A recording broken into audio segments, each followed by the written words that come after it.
Open any lunchbox from 1985 and you'd find something that doesn't exist anymore.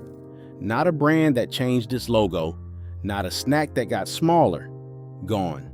Wiped off the shelves so quietly that an entire generation grew up, got jobs, had kids, and never once noticed the foods of their childhood had silently disappeared. These weren't flops. Some were beloved. Some were in every cafeteria in America. And then one day, with no headline and no goodbye, they were just gone. Here are 10 of them, and the strange reasons they vanished. What makes this so unsettling isn't that these snacks disappeared. It's that they disappeared without a fight. No farewell campaign, no last chance to buy. One year they were sitting in the pantry next to the juice boxes, and the next year a different snack had quietly taken their place on the shelf, and nobody questioned it. That's the eerie part.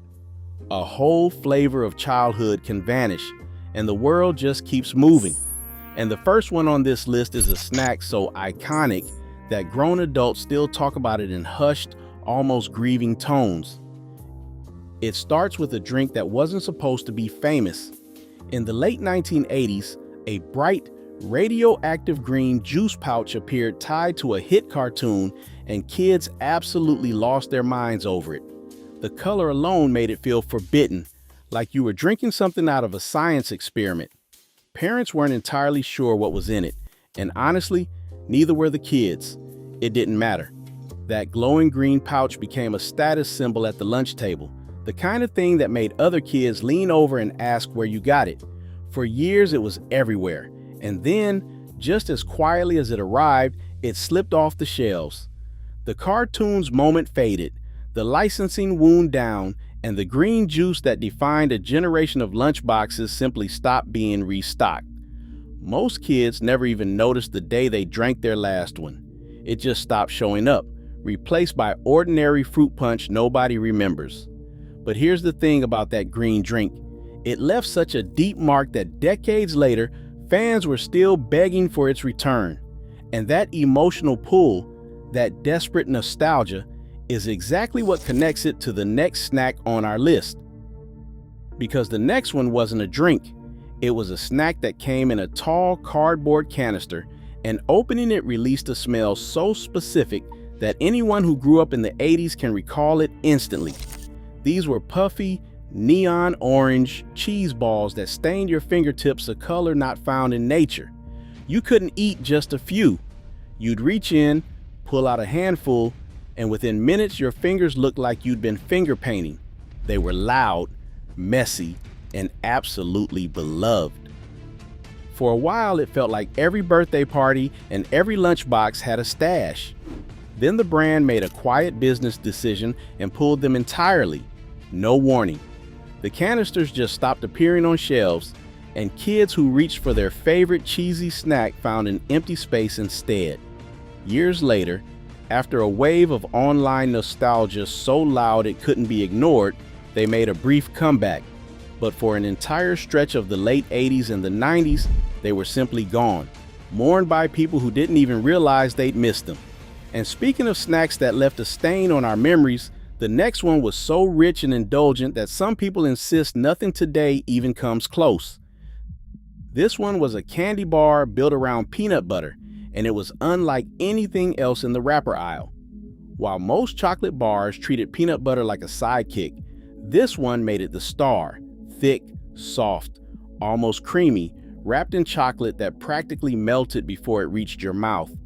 People who ate them describe an almost religious experience, the kind of snack you'd trade 3 other items at the lunch table just to get one. It had everything going for it, and yet it vanished. The strangest part? By many accounts, it was actually selling well when it got pulled. The decision came from inside the company, a corporate calculation that had nothing to do with how much people loved it. Imagine that, a snack so good that fans still rank it among the greatest candy bars ever made, erased not because it failed, but because of a spreadsheet. That's a pattern you'll start to notice the deeper we go. And the next snack proves it, because it disappeared while it was still putting a smile on every kid's face. Picture a bite-sized cookie with a soft, gooey center hidden inside. You'd bite in expecting something ordinary and instead get a warm rush of filling that felt like a secret packed into a snack. Kids loved the surprise of it, that little hidden middle that made an everyday cookie feel like a treat. For a while, they were a lunchbox staple, the kind of thing you'd save for last. Then they quietly faded out. The recipe shelved, the molds retired, the whole product line discontinued without ceremony. Today they exist only in memory and in the comment sections of nostalgia videos, where grown adults still ask if anyone remembers the ones with the soft center.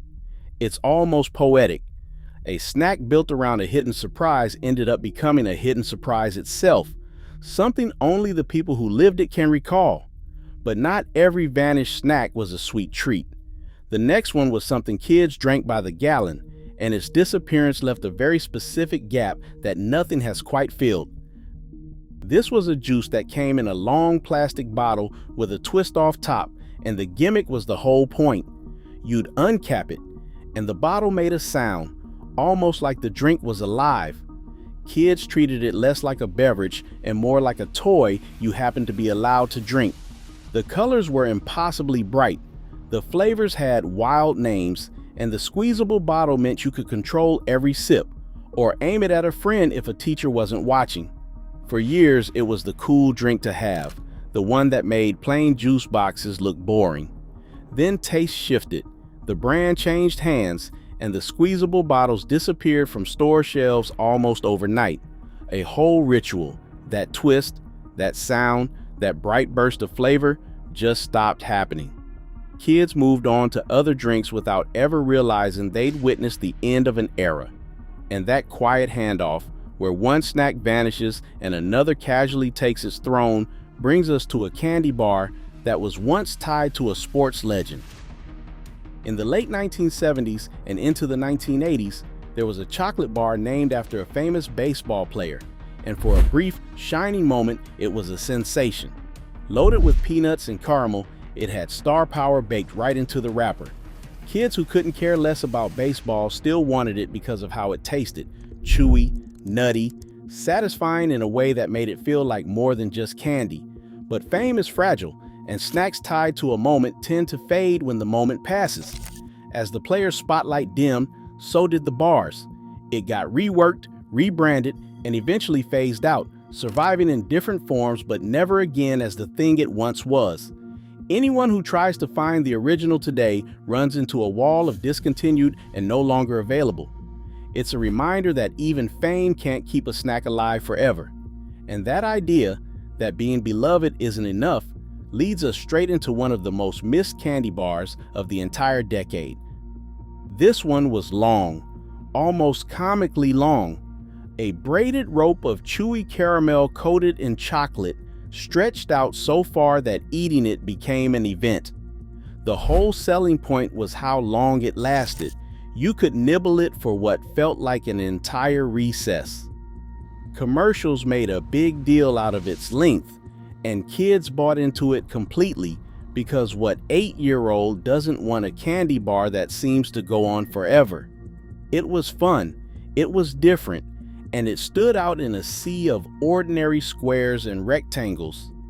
Then it was discontinued, and the gap it left was so noticeable that a similar bar from across the ocean is still mistaken for it to this day. People hunt for it, swap stories about it, and insist nothing modern captures the same stretchy, chocolatey magic. But it's gone. Another casualty of a decade that quietly retired some of its best ideas. And the next snack on our list wasn't a candy or a drink at all. It was a fruit snack, and its disappearance is one of the sneakiest of them all. Before fruit snacks became the smooth, gummy shapes kids know today, there was a whole wave of weirder, wrinklier versions. One of them was textured and chewy in a way that felt almost rebellious, a fruit snack that didn't try to look like real fruit at all. They came in little pouches, packed in lunch boxes by parents who figured anything labeled fruit had to be at least a little healthy. Kids didn't care about the marketing. They cared that it tasted like candy that was somehow allowed in the lunchbox. For a few golden years, these textured fruit snacks were everywhere. Then the category evolved. The smoother gummy versions took over, and the wrinkly originals were quietly discontinued. The shift was so gradual that almost nobody noticed the exact moment their favorite version disappeared. They just looked down one day and realized the snack in their hand was different, and the old one was never coming back. And that brings us to a candy that didn't just disappear. It took an entire flavor experience with it. This one was all about contrast. It was a fruit candy that delivered a punch of sour followed by a wave of sweet, a flavor roller coaster packed into something small enough to hide in your palm. The packaging was bold. The ads were chaotic in the best 80s way, and the candy itself had a reputation for being almost too intense for some kids, which naturally made other kids want it even more. It became a playground legend, the candy you dared your friends to try. And then it vanished. The brand pulled it, brought it back briefly, then pulled it again, until it became one of those snacks that exists in a strange limbo, remembered fondly, available almost never. People still describe the exact taste decades later, that specific sour then sweet rush that no modern candy quite recreates. It's the perfect example of what this whole list is really about, and the last snack might be the one that hits hardest of all. The final one was a dessert disguised as a lunchbox treat, a small, individually wrapped chocolate snack with a soft pudding-like filling that felt like a forbidden luxury at school. While other kids were eating plain cookies, you were eating something that tasted like it belonged on a dessert cart. It was rich, it was messy, and it made an ordinary lunch feel special. For years, it was a quiet staple, the snack that made you the envy of the table. Then it simply stopped being made. No big announcement, no farewell, just an empty spot on the shelf where it used to live. And maybe that's the most haunting thing about all of these. Not one of them got the goodbye it deserved. They didn't fail. They didn't disappoint. They were loved and traded and saved for last, and then erased by decisions made in rooms far away from any lunch table. When you line all 10 up together, a strange truth comes into focus. These snacks didn't disappear because kids stopped loving them. They disappeared because of mergers, rebrands, licensing deals, and cost calculations that had nothing to do with taste. The flavors of an entire childhood were quietly retired by people who never had to look a disappointed kid in the eye. And the wildest part is how little resistance there was. No protests, no outrage, just a generation that grew up, moved on, and forgot until a video like this reminds them. Maybe that's why nostalgia hits so hard. Because somewhere in your memory, there's still a lunchbox with one of these inside, waiting. And there you have it, 10 snacks that vanished from every 1980s lunchbox while nobody was looking. From glowing green juice to cheese balls that stained your fingers to candy bars erased while they were still selling, these little treats meant more than we ever realized. If this brought back a memory you'd forgotten, you're not alone. And there are plenty more lost favorites where these came from. Subscribe so you never miss the next deep dive into the snacks, toys, and moments that quietly disappeared from our childhoods. Hit the notification bell, drop the one snack you miss most in the comments, and let's keep these memories alive, because some things deserve to be remembered even after the shelves forgot them.